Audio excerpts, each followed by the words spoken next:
Istanbul straddles the strait between Europe and Asia. Time and time again, it's shaken by unpredictable, strong earthquakes. Istanbul is extremely at risk. Over the past 50 years, this megacity has grown from a population of about 1 million residents to more than 15 million.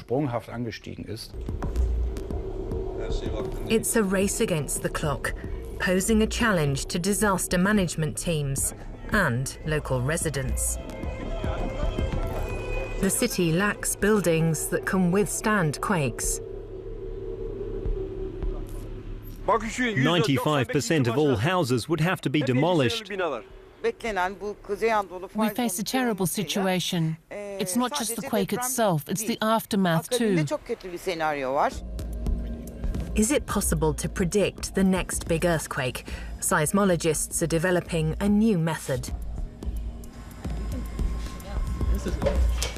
The best-case scenario would be to put out a sort of fever curve, where every day we could estimate if there's a higher or lower risk of an earthquake. But forecasting too far in advance has risks of its own. People would storm the banks. They would storm the stores. They would turn on each other. Are there security forces or a plan in place for this type of scenario? No. The countdown for seismologists and emergency responders is on.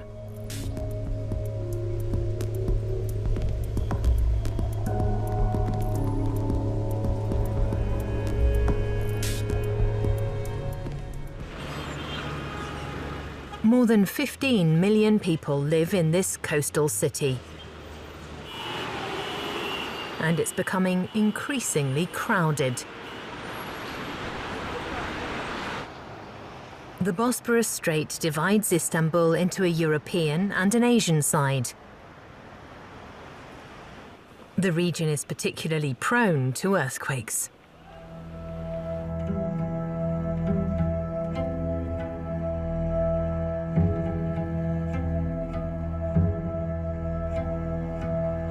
In 1999, less than 100 kilometers from the city centre, an earthquake strikes.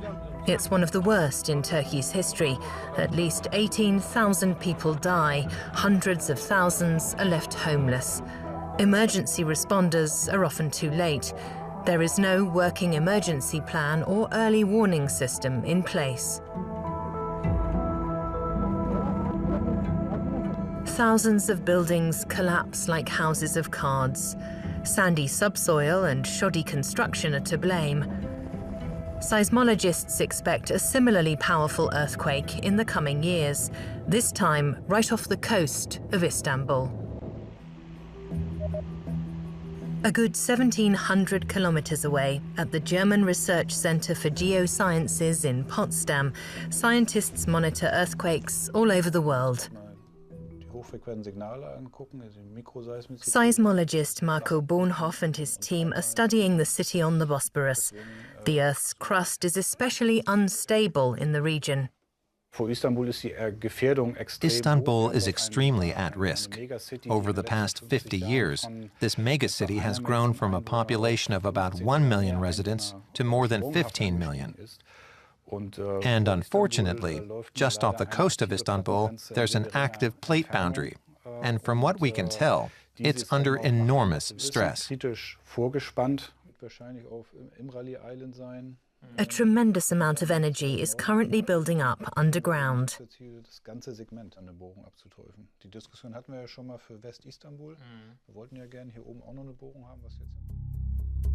Like all continents, Europe sits atop tectonic plates. Directly in front of Istanbul in the Sea of Marmara, the Eurasian plate meets the Anatolian plate, forming a so-called fault zone.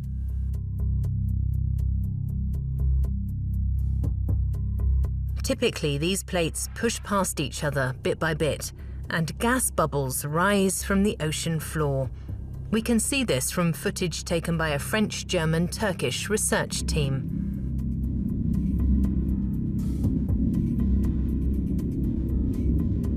But right off the coast of Istanbul, the plates are stuck.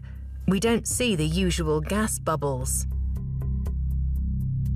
At spots where the Earth's plates cannot move alongside each other, the pressure builds, energy accumulates. If it discharges, the plates could move forward by up to 5 meters at once, triggering a violent earthquake right in front of the coastal city.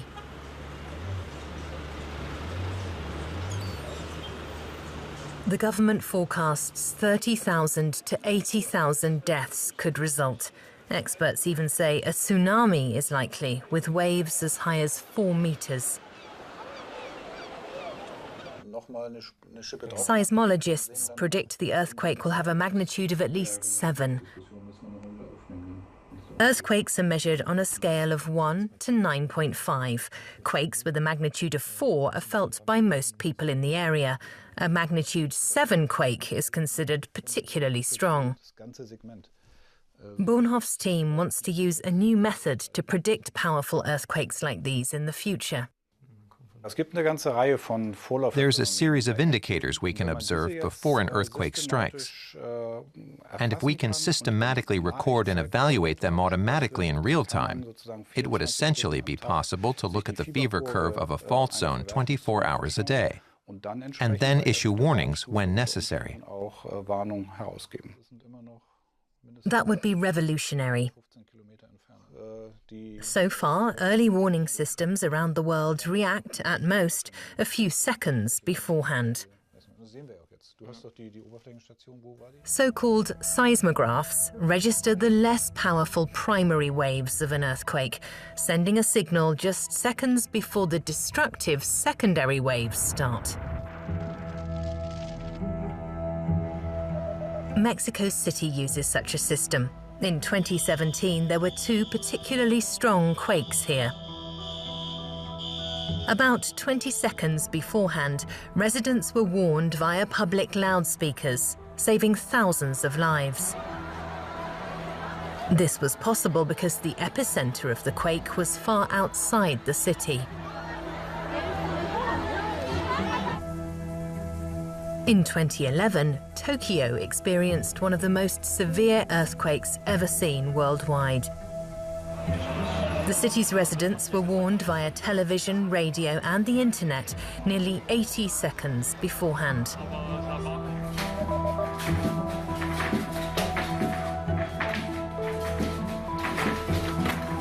In those precious seconds, the city can shut off gas lines, switch traffic lights to red, and bring trains to a halt.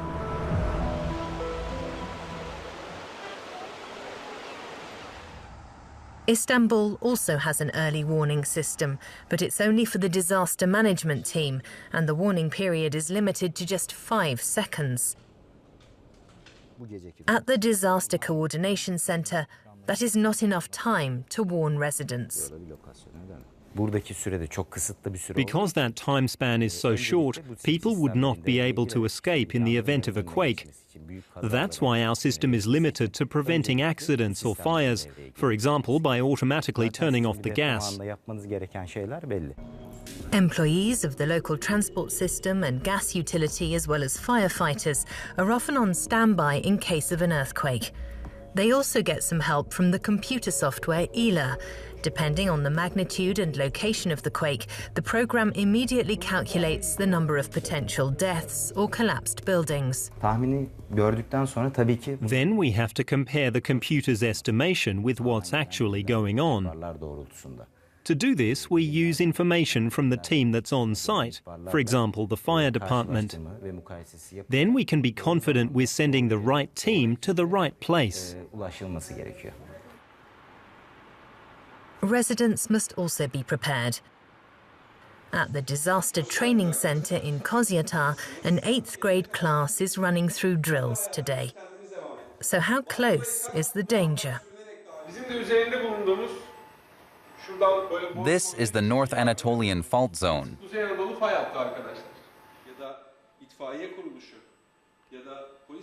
We are only 12 kilometers away from it here in this district. That means a quake would be felt especially strongly here. A simulator generates a quake with a magnitude of 6.7. The children only have a few seconds to duck under the table. It's important they remember to protect their heads. When the quake is over, the students can run outside, but not before turning off gas and electrical appliances to prevent fires.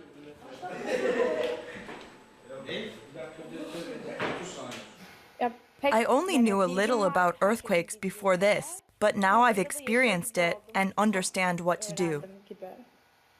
The instructor, Cenk Tankal, recommends always having an emergency backpack ready to go, equipped with water, a flashlight and a first aid kit.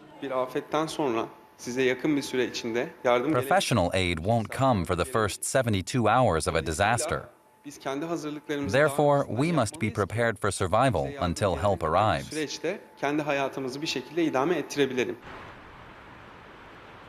But these tips are only useful if buildings and infrastructure can withstand the earthquakes. On the European side of the city, a subway line is being extended. Civil engineer Mustafa Murteza is supervising the project on behalf of the municipality. In the district of Katana, the tracks emerge above ground and cross a bridge. It is supposed to be safe for an earthquake up to a magnitude of 7.5, but the soil poses a risk. We have to cover a long distance here, but the ground is very muddy and unstable. This is dangerous during quakes. That's why we dug very deep into the earth to connect the bridge's pillars with stable ground. A 70-meter-long steel structure will anchor the bridge to firmer ground.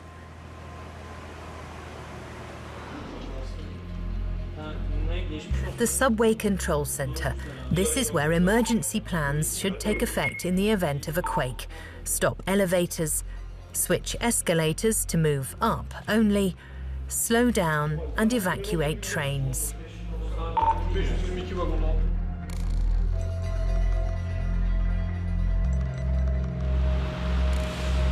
And then, while we're filming, this happens.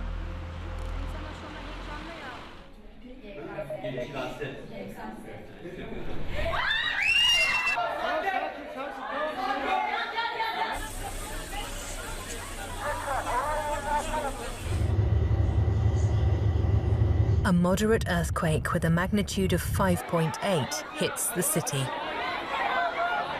It's the second earthquake within a matter of days. There hasn't been a situation like this for many years. I was at work. At first I thought something struck my chair. Then it started shaking. We were evacuated immediately. Now I'm here to pick up my child. Good luck. Cell phone service is disrupted.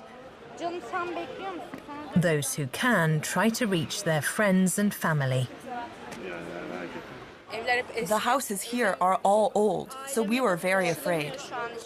I can't reach my family. The lines are down. I'm also afraid to go home. I'm nervous, very nervous. I can't even picture what the big quake would be like. Fortunately, there are no deaths or injuries. But many buildings, including this minaret, are damaged.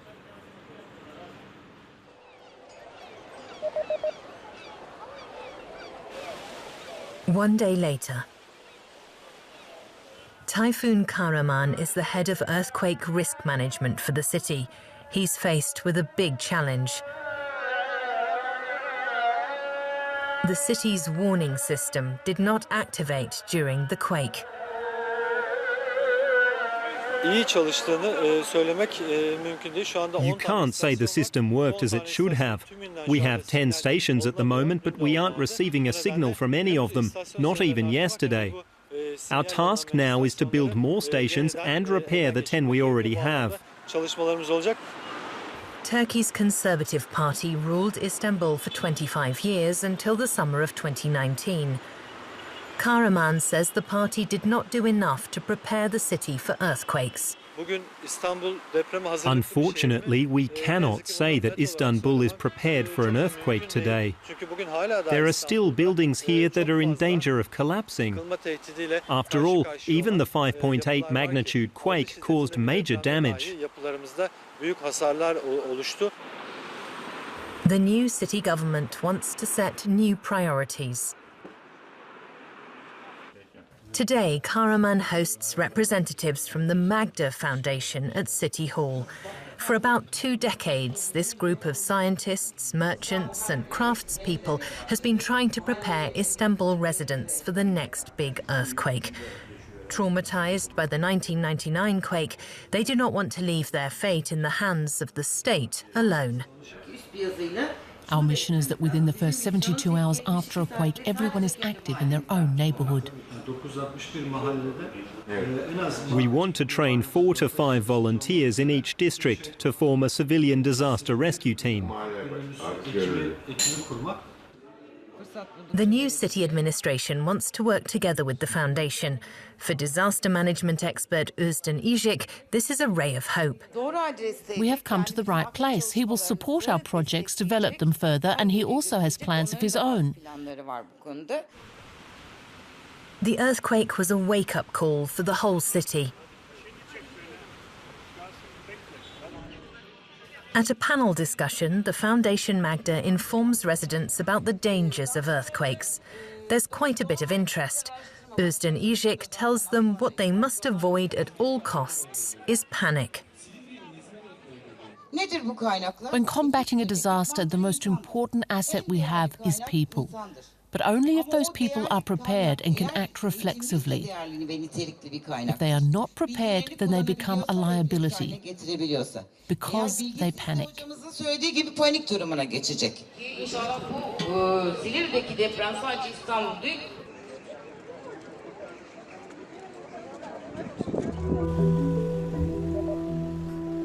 Back in Potsdam, Germany. During laboratory tests, seismologist Marco Bohnhoff has a breakthrough. He uses various types of stone to simulate earthquakes. In the real world, there might be 100 or 200 years between 2 strong quakes. We don't have that time. So instead, we simulate these processes at an accelerated rate. We increase the pressure relatively quickly and then retrieve the measured values so we can do our calculations. Ultimately, we can recreate a complete cycle from one quake to the next within a few minutes. Bohnhoff tests it out with a sandstone sample. A press applies an enormous amount of pressure to the stone. The machine simultaneously registers acoustic signals that reveal what is happening to the stone internally.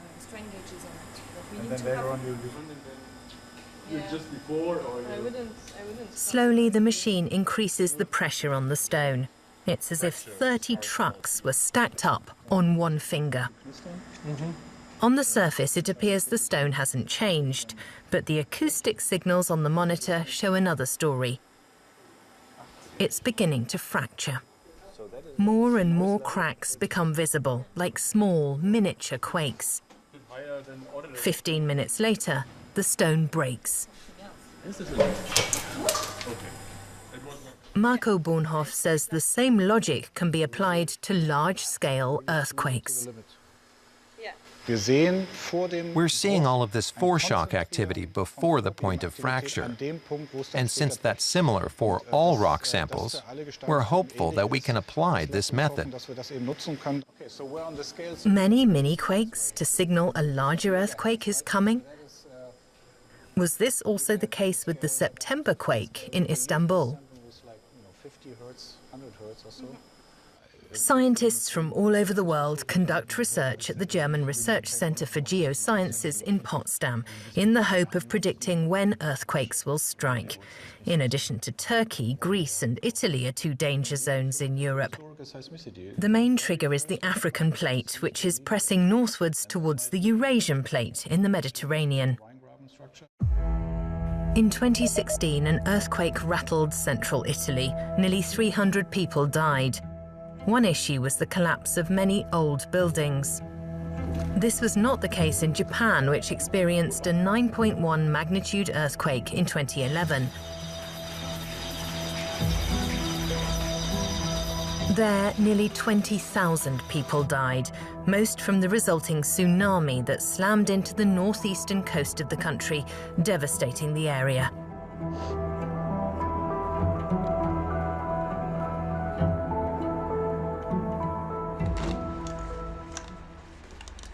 Researchers say adapting infrastructure is crucial. The earthquake that struck Japan in 2011 is a good example. Indeed, there was a lot of damage related to the tsunami, but the buildings withstood due to compliance with earthquake-resistant standards. Japan invests a lot of money in earthquake-resistant construction, for example, offering subsidies for buildings with shock-absorbing dampers.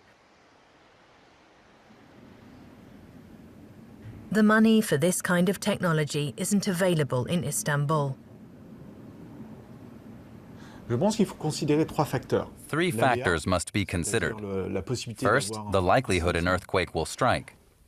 Second, the number of buildings and people. And third, the quality of the construction, or how vulnerable the buildings are. So a hotspot, in other words, a place where damage could be particularly great, has these three factors.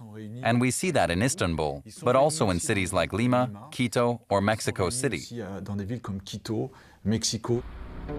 The biggest challenge now in Istanbul is limiting the potential damage of a mega earthquake.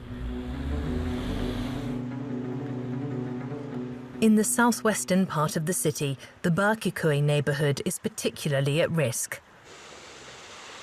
Özden İcik from the Magda Foundation has worked here for 12 years as a disaster prevention coordinator. She surveys the area with Oğuz Gündoğdu, a seismologist.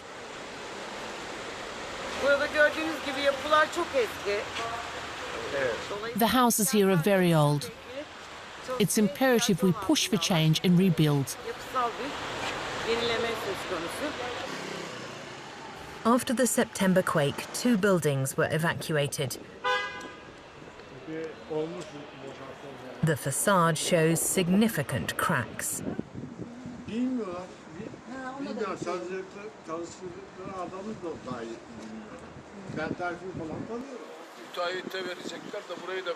The residents are alarmed and upset.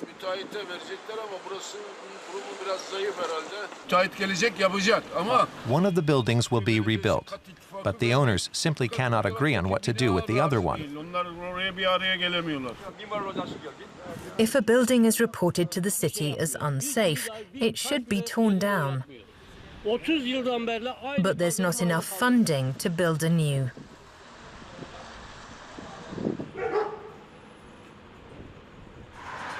That's why unsafe buildings are still inhabited. The government only cares about prestige projects. It doesn't care about how people really live, but they should. It's not just about the quake itself. It's the immediate aftermath that would also be terrible. The fire department warns fires could be ignited by natural gas leaks. There's an aviation fuel tanker and gasoline depot near here, and yet there are still no precautions. The fires that could occur after a quake are the biggest risk for Istanbul. We have no time to lose. But our government in Ankara prefers to plan an absurd new canal through Istanbul. We must immediately prepare for a quake, but they just aren't listening to us.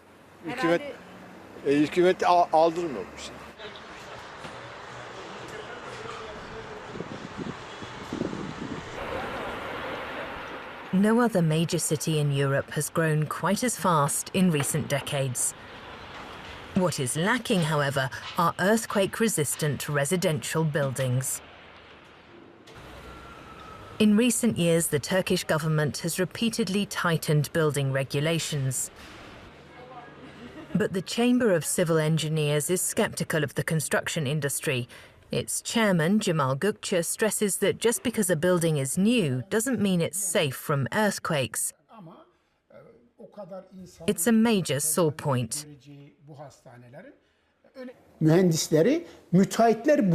Until very recently, inspectors were chosen and paid by the builders themselves. How independently can you inspect the person who's paying you? At least since the 1st of January 2019, inspectors are now selected through an electronic system. But even that does not suffice, because they're often not trained well enough. They don't have special certificates. A simple diploma is enough to get the job. We have a serious problem with construction supervision in this country. The city is growing rapidly. As a result, it is becoming more and more crowded, and the risks of severe consequences from an earthquake are increasing. That's the situation we're in right now. It's a crime, isn't it? Can one really live in a city like this? The government is eyeing these open spaces already. There's sure to be construction here. It can't go on like this. Meanwhile, the State Disaster Management Authority, ARFAD, is raising awareness about the risks posed by earthquakes with an elaborately produced TV commercial.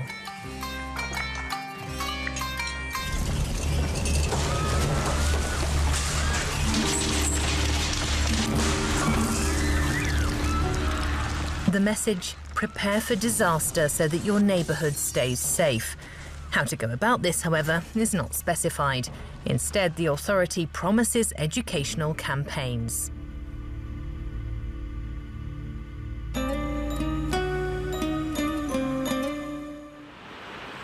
The reality on Istanbul's streets is not as idyllic as the commercial. In actuality, there are constant traffic jams and more high-rise buildings. The new city government knows this all too well. It is seeking solutions and has invited German seismologist Marco Bohnhoff to Istanbul. Scientists from all over the world are joined by local rescue teams and associations to discuss the current situation. Bohnhoff delivers the opening speech, a sign of how much his work is appreciated. The current knowledge of the Marmara Fault indicates a maximum expected earthquake magnitude of 7.4. Of course, this would not exclude a larger event, as we have learned so dramatically in Japan in 2011, but based on historical data, this is probably a solid measure. Over the years, Bohnhoff's team has worked with Turkey's Disaster Management Authority to set up 7 measuring stations in the Marmara region. Earthquake safety is a top priority for the city's new mayor, Ekrem İmamoğlu. He is in close discussion with Bohnhoff and other international scientists. Their research will be incorporated into the new earthquake roadmap for Istanbul. I'm convinced this is an issue that the whole world must solve together. Istanbul's biggest problem when it comes to earthquakes is the safety of its buildings. Nearly 50,000 buildings are at risk. Even a mild quake can damage them. This poses a huge threat to the lives of tens of thousands of people. The answer is not only to demolish houses and build new ones, but perhaps to strengthen existing buildings as well. We must use this time very wisely to find quick and practical solutions so we can save people's lives. Engineer Alper Gökce is also committed to finding solutions. But Gökce is not working on predicting if an earthquake will strike days or hours ahead of time. He's focused on the seconds before the quake. We developed an early warning mobile app that alerted users about the Istanbul earthquake in September. So we've proven the app works. I'm now here to get support for it from the city.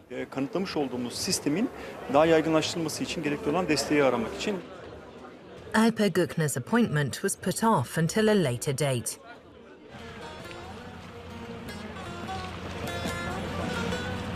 The fear of a quake has been propelling him forward for years. Istanbul doesn't have an early warning system like the one in Tokyo or Mexico City. So Alper Gökce took matters into his own hands and developed a mobile app in 2017. It's designed to send a warning signal to people in the Istanbul area a few seconds before a major quake. The app can be purchased for the equivalent of around €2 a year.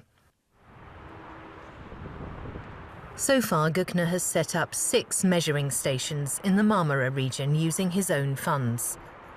Today, he is monitoring his station in the Büyükçekmece district.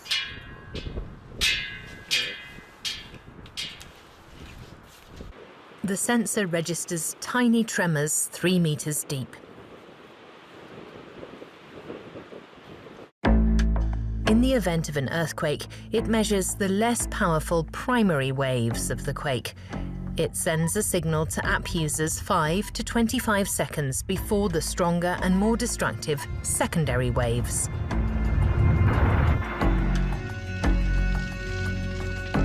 The warning time increases the further you are from the earthquake's epicenter.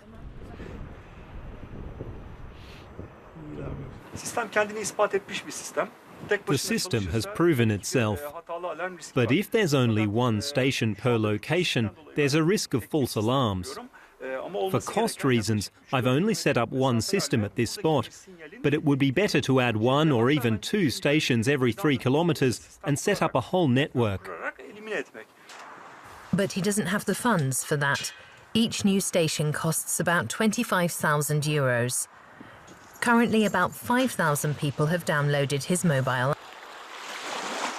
Only a fraction in comparison to Istanbul's 15 million residents. But Gökce believes in what he's doing. Every second counts. In 10 seconds, you could take shelter with your children. If you're driving a car, you can park it safely. If you were about to go inside a building or drive through a tunnel, you'd decide against it. These are seconds that save lives.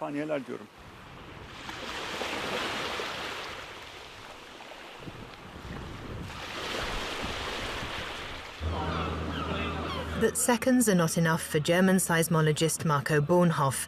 He wants to be able to warn the population hours before a quake.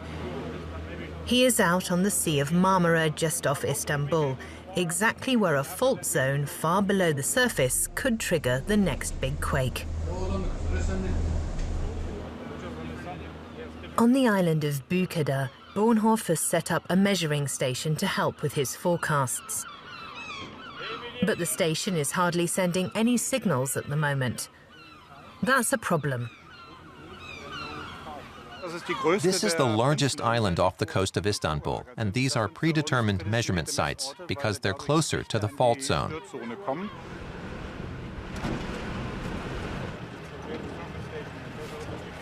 The team is headed to the highest point of the island.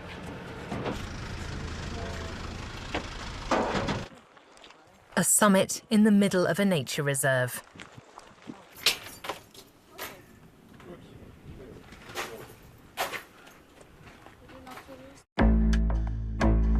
Here, seismographs were installed 300 meters deep into the earth and covered with concrete. Using acoustic signals, they register the smallest tremors that do not reach the surface. This way, even mini earthquakes are recorded. The depth of the seismographs plays a critical role. First, we have to try to get beneath the surface because in a metropolitan area like Istanbul, there's a lot of background noise from infrastructure, wind, and weather. That's bad for us because we want to measure the signals as cleanly as possible. That's why we have to go deep below the surface. But drilling deep down is expensive, and we have to drill at least a few hundred meters. So in this case, the compromise between the cost of drilling and meeting our requirements is 300 meters deep. Construction, around €300,000, was financed by the German Research Centre for Geosciences, the Turkish authority AFAD, and international donors. Didem Acharel remembers how intensive the process was. The drilling here took a total of 9 months. The ground is made from very hard stone, so drilling into it was very difficult. It was also a mammoth task to bring these huge machines to the island. And then the drill heads of the machines kept breaking off. I think we had to replace 10 of them. The drilling company hated us by the end of it all. The data from the seismographs is sent in almost real time via the internet to the Disaster Management Authority AFAD in Ankara and to Potsdam. The team must now figure out why the signals are failing to send. A US company manufactures the sensors. They are used in earthquake zones all over the world. Technician Sergio Valenzuela has come all the way from the US to help with maintenance. We have some problems with the station. Seems like it's not sending the data to the central station. So we try to figure out what's the problem. Seems like it's the RAM, the digitizer has like a RAM inside. When it gets full, it will stop acquisition because it's how it's designed. Because the seismographs are embedded deep underground, they cannot be swapped out. Valenzuela can only activate them by remote control.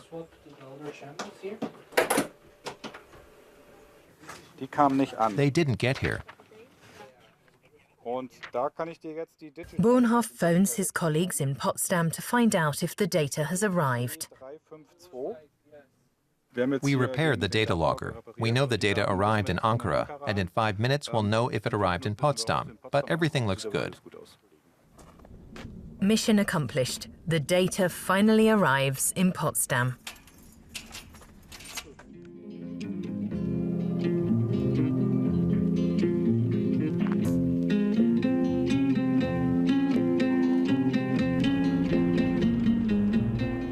Meanwhile, app developer Alper Gökce has found a backer for his early warning system. A renowned Istanbul geologist wants to further develop his app.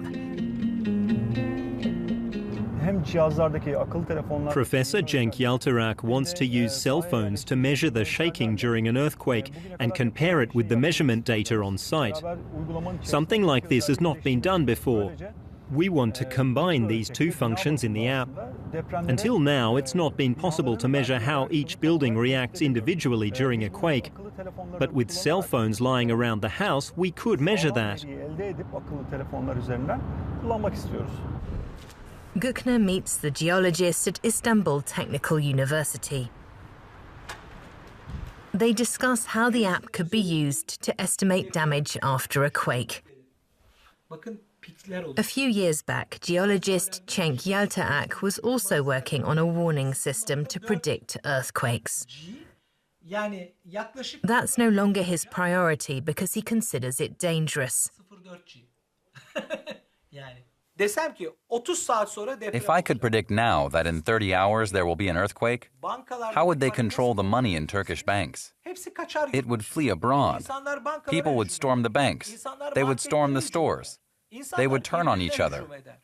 Are there sufficient security forces to prevent something like that? Is there a plan in place? No, there isn't. Therefore, even if there was a way to predict earthquakes, our society would not be set up for it. Because then you would need 2.5 square meters of space outside per person. But there's no space in Istanbul. We don't even have 75 square centimeters per person. Just go to the city center. The streets are 2.5 meters wide, the houses 6 stories high. If one house collapses, the whole street is blocked. If fire breaks out in just one house, it spreads to all of them. Only a few months have passed since the last quake in Istanbul. On the 24th of January 2020, another earthquake strikes Turkey. This time in the eastern part of the country. The quake is almost 30 times stronger than the September quake in 2019. At least 90 buildings collapse and 41 people die in the Ilazi region.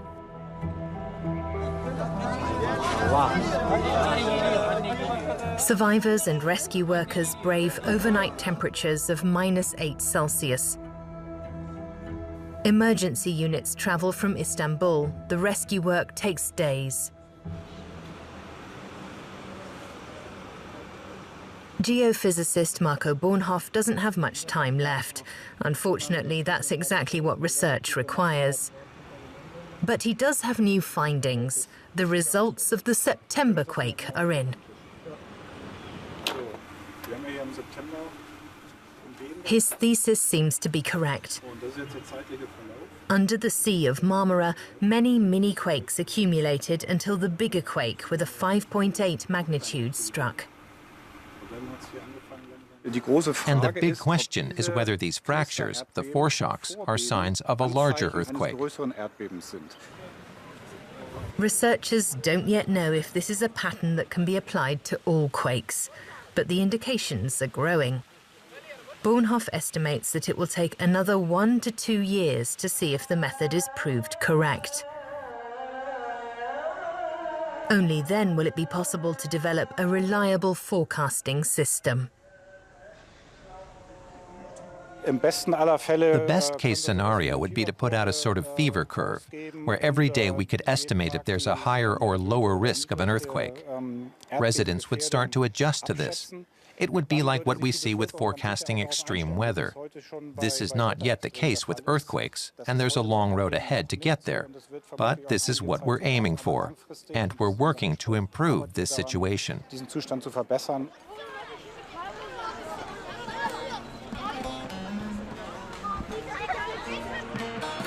The people of Istanbul only have a real chance if priorities are set. Earthquake-resistant buildings,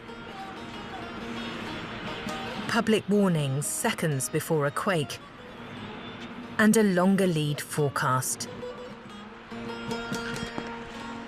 The researchers' work remains a race against time.